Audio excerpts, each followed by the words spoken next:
This video is sponsored by Blinkist. Blinkist transforms the key insights of best-selling non-fiction books into powerful packs that you can read or listen to in just 15 minutes. We're going to talk more about Blinkist later on in the video, but for now, let's get on with 10 life lessons that we can learn from Confucius. Confucius was one of the greatest Eastern philosophers of all time, whose teachings deeply influenced East Asian life and thought. His philosophical movement, Confucianism, emphasizes morality, honesty, the importance of social relationships, and the belief that man is fundamentally good and capable of changing, evolving, and improving.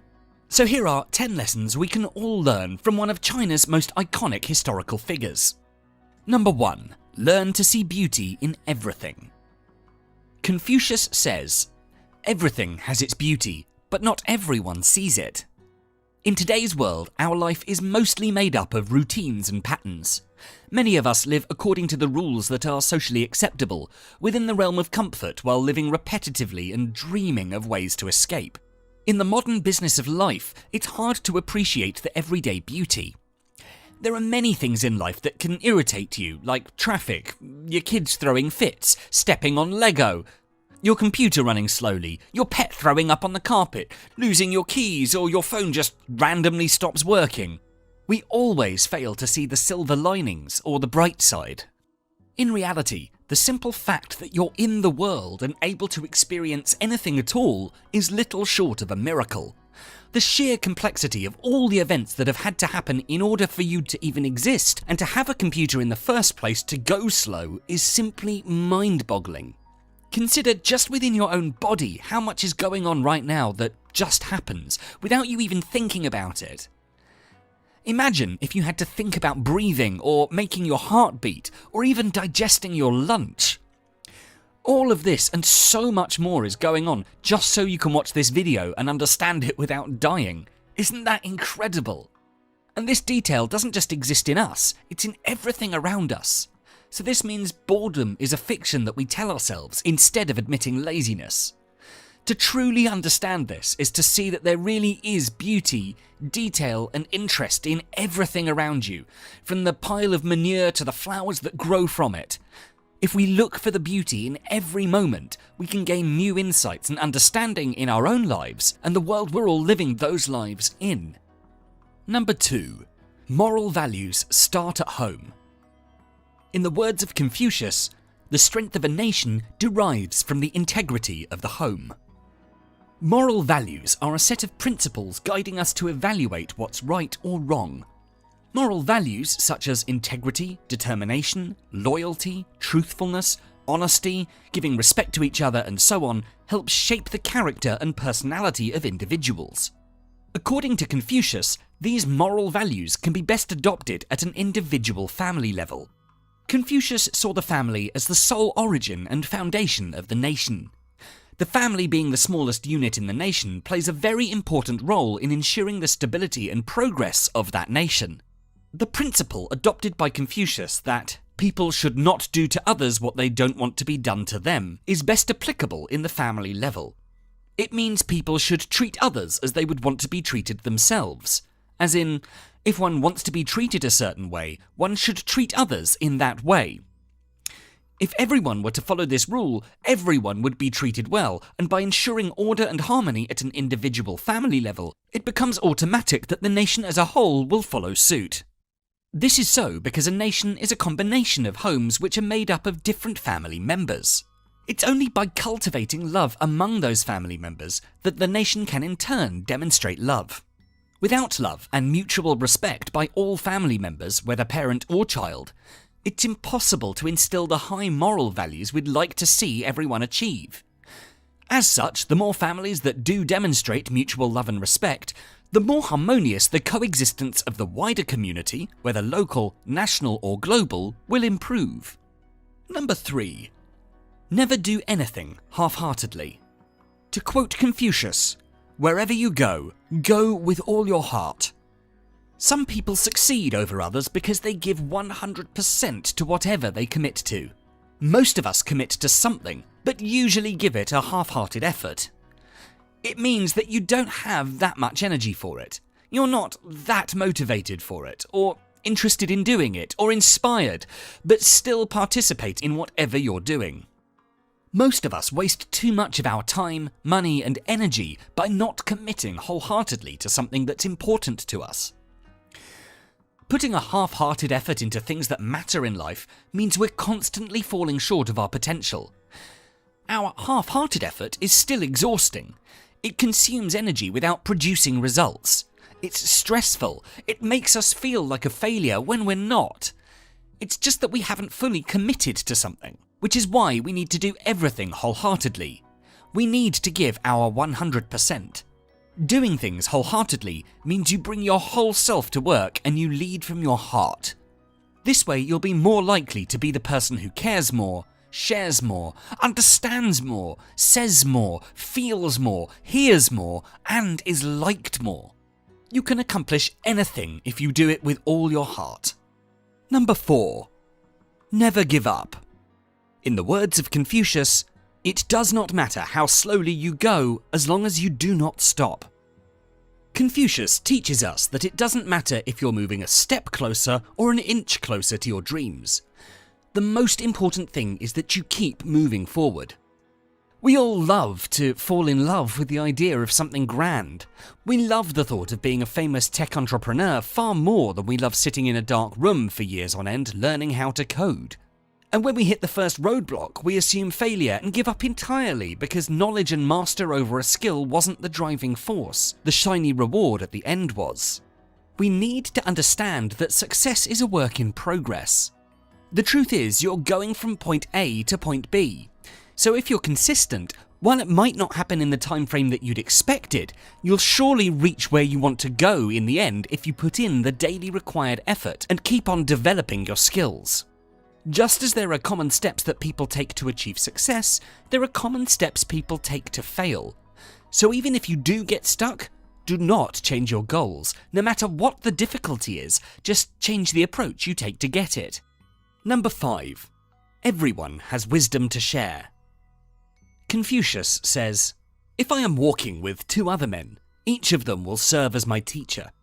I will pick out the good points of the one and imitate them, and the bad points of the other, and correct them in myself."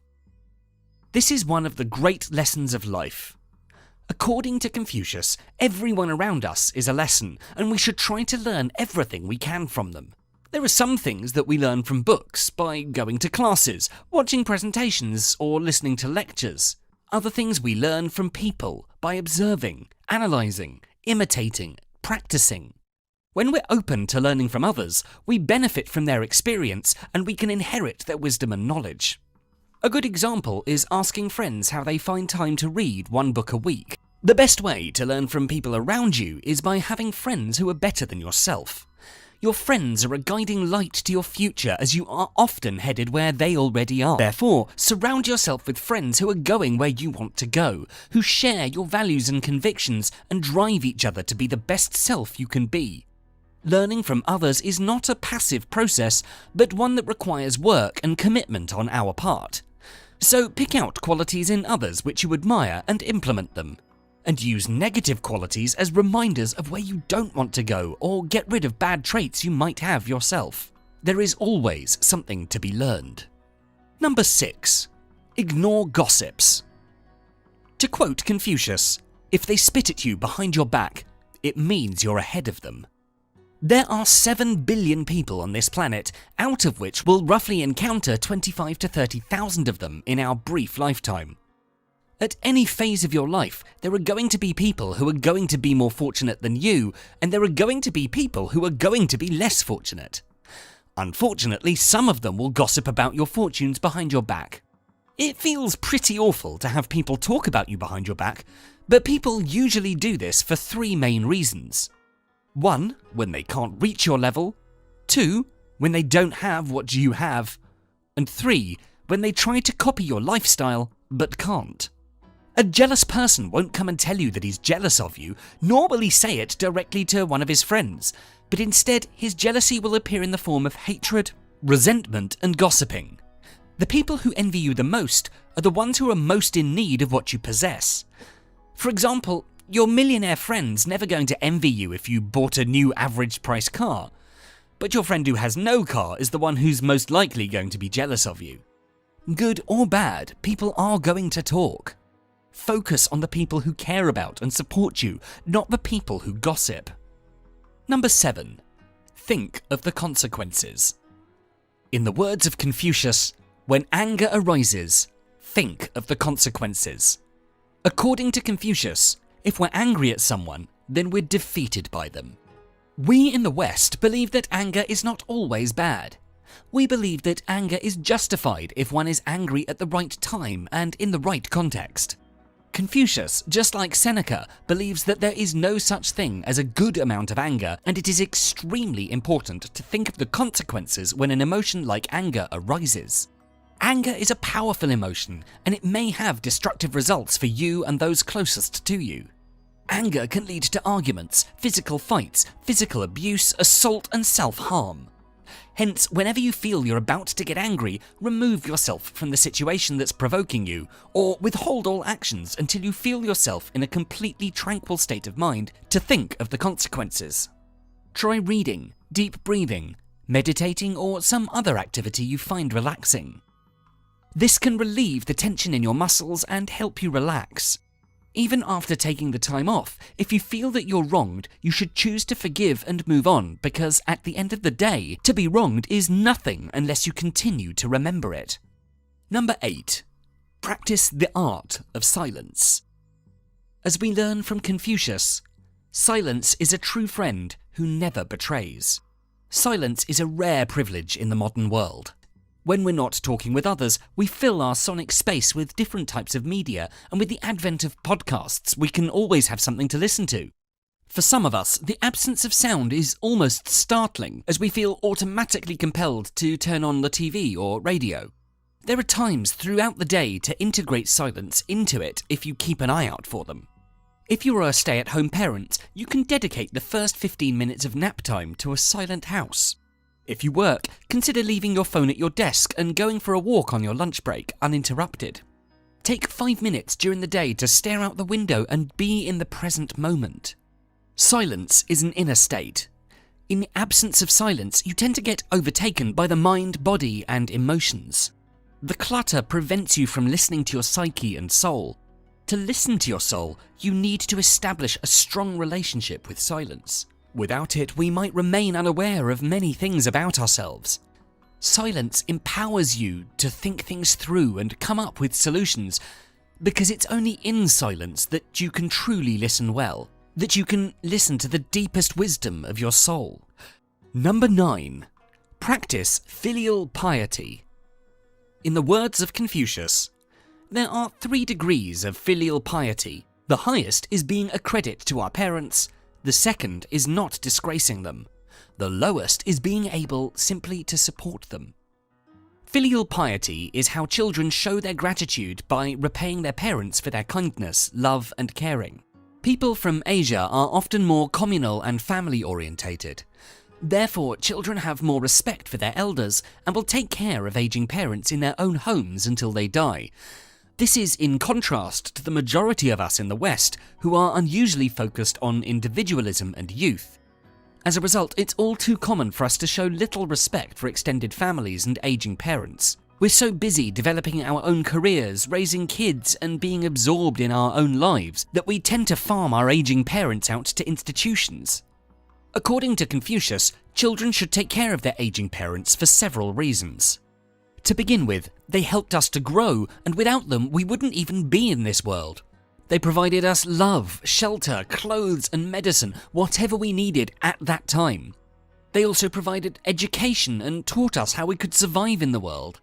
Parents always try to prepare their children for the future, and they want to see them successful and happy.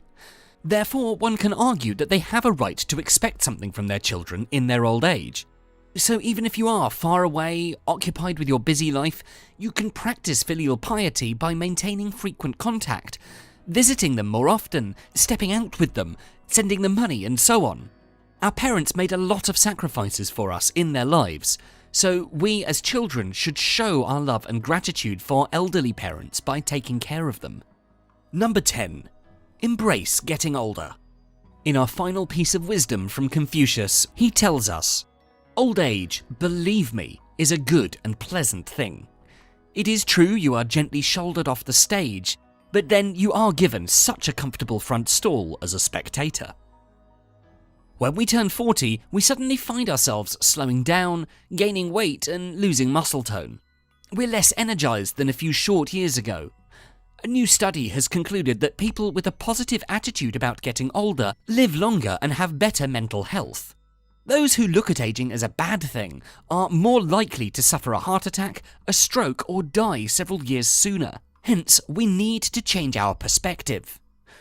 Although there can be declines in health and income, the vast majority of older adults enjoy improvements in the emotional aspects of life because they're more focused on positive information. While you might not be able to do all the things you once did when you were younger, there are ways you can compensate by finding other activities that are just as rewarding, like finding something to commit to improving, whether it's tennis or chess. You can also focus on helping others, especially younger people. We really shouldn't forget, the alternative to aging is dying young. We really hope you enjoyed this video, and as we said in the beginning, this video is made possible by Blinkist. Now, we all know the benefits of reading. Most of us have a book on the bedside table, the one that we always promised ourselves we'd get around to finishing, but the majority of us don't even come close, often not even opening the book at all. We fool ourselves into believing that we don't have enough time because we spend too many hours doing countless activities that bring us little joy, such as commuting, chores, and staring at our phones. Blinkist helps us turn these little blocks of unallocated time into precious and rewarding moments for learning and reflection by taking the core insights and need-to-know information from the best non-fiction books that you want to read and packaging them down into just 15 minutes for you to read or listen to. Blinkist now connects 8 million readers worldwide to the biggest ideas from best-selling non-fiction books, covering everything from psychology and management to philosophy and mindfulness, with new titles added every single day. So, being a teacher and a YouTuber, I love the fact that in less than 15 minutes, I can get the relevant information I need to stay informed and healthy. I use Blinkist when I'm driving to work and when I'm in between my lectures.